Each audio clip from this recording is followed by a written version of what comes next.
menulis itu kalau kita ingin betul-betul profesional atau memutuskan bahwa ini jalan hidup kita, maka menulis harus menjadi karakter. Untuk menjadikan kegiatan menulis itu bagian dari karakter kita, maka kita harus siap melalui 5 tahapan. Yang pertama itu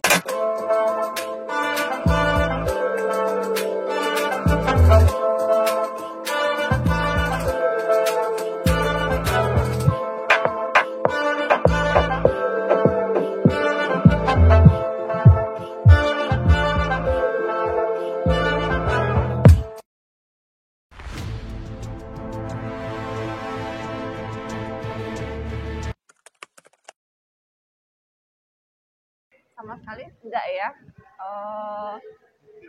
Waktu saya dikasih tahu, diberi pesan ya, japri ya sama panitianya untuk diundang datang untuk mendapat penghargaan Writer of the Year, itu saya terus kaget gitu. Karena saya pikir masih banyak yang rasanya lebih pas gitu untuk mendapatkan Writer of the Year. Tapi ketika saya di situ, kemudian mereka menyampaikan alasan-alasannya, dan juga ini juga bukan pilihan 1-2 orang ya, jadi saya ya alhamdulillah aja.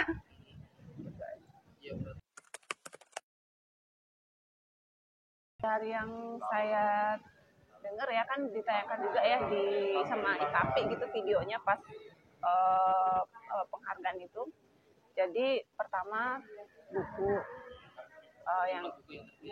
yang kedua impact-nya terhadap pembaca. Jadi ya, kemudian yang ketiga apa yang dilakukan, kegiatan-kegiatan literasi apa yang dilakukan terhadap masyarakat. Jadi semua itu digabung dan itulah hasilnya mereka memberikan penghargaan itu. Totalnya semua saya kan nulis banyak genre ya. Jadi ada novel dewasa, novel remaja, juga ada picture book. Totalnya sekitar 40. Ada novel anak, ada picture book, ada juga kayak buku aktivitas gitu ya. Buku non fiksi juga ada. Yang untuk keluarga juga ada. Membuat buku pengalaman saya dalam mendidik anak ya. Kayak semacam paduan penyusunan materi belajar, kurikulum kayak gitu. Kalau hitungannya artikel juga, cerpen juga banyak. Jadi ya beberapa tahun yang lalu ada anak mahasiswa jurusan pustaka yang dia itu memutuskan untuk melakukan kalau di pustaka itu kan ada katalog ya. Jadi dia cari semua tulisan saya termasuk cerpen, artikel tuh ada ratusan. Jadi dia tuh punya daftar yang lebih lengkap dari saya sendiri tentang jumlah karya-karya yang sudah saya buat. Nah itu saya kurang tahu ya, karena tidak dijelaskan benar gitu. Saya cuma dikasih tahu bahwa buku-buku saya itu bagi pembaca itu membawa ada perubahan cara pikir, perubahan ya dalam memandang sesuatu. Hasil dari kayaknya survei atau gimana gitu ya, masyarakat penerbit dan masyarakat pembaca. Sejak tahun 2014 saya melakukan kegiatan pemuatan literasi untuk anak-anak dan keluarga secara umum. Jadi tahun 2014 itu saya mulai dengan kerjasama dengan Badan Perpustakaan Sumber untuk bawa buku-buku ke sekolah yang minim buku. Nah, kemudian dari sana saya mendapatkan gagasan lain, yaitu untuk membuat kelas-kelas penulisan untuk anak. Karena ternyata anak yang membaca itu akan tambah melesat kemampuannya kalau dibarengi kegiatan produktif menulis.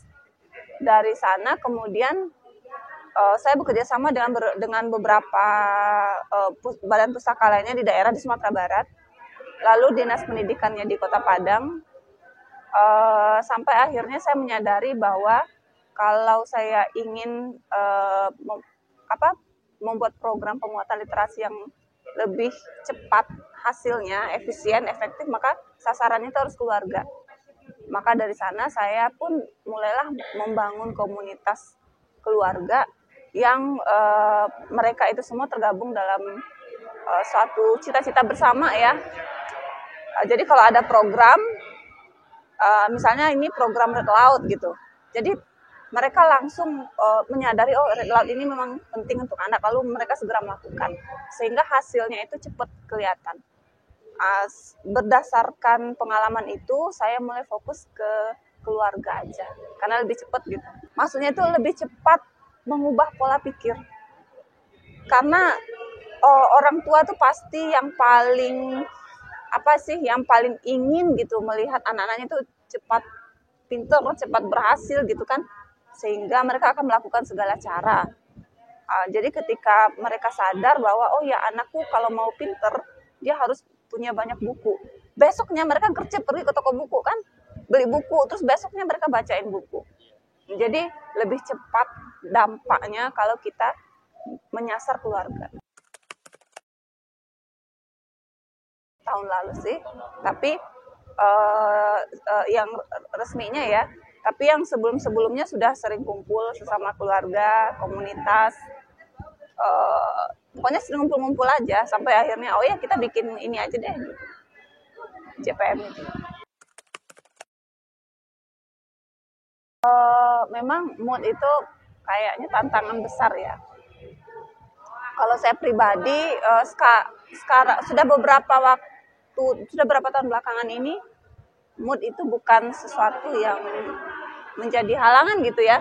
Menulis itu kalau kita ingin betul-betul profesional atau memutuskan bahwa ini jalan hidup kita, maka menulis harus menjadi karakter. Untuk menjadikan kegiatan menulis itu bagian dari karakter kita, maka kita harus siap melalui 5 tahapan. Yang pertama itu kita mau memaksa diri nulis dulu. Itu yang pertama. Yang kedua, setelah mau kita mencoba membangun kebiasaan. Yang ketiga, setelah kita bangun kebiasaan, maka cobalah untuk menulis beragam topik. Pada mulanya kita mungkin hanya nulis jurnal harian.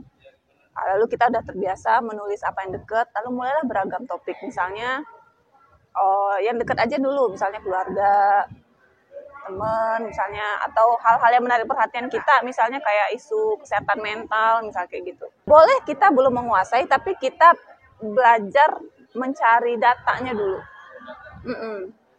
Karena begini, ketika kita sudah sampai di tahap yang ketiga, artinya kita berusaha untuk mengolah informasi. Sebelumnya kan kita hanya menuliskan apa yang ada di pikiran.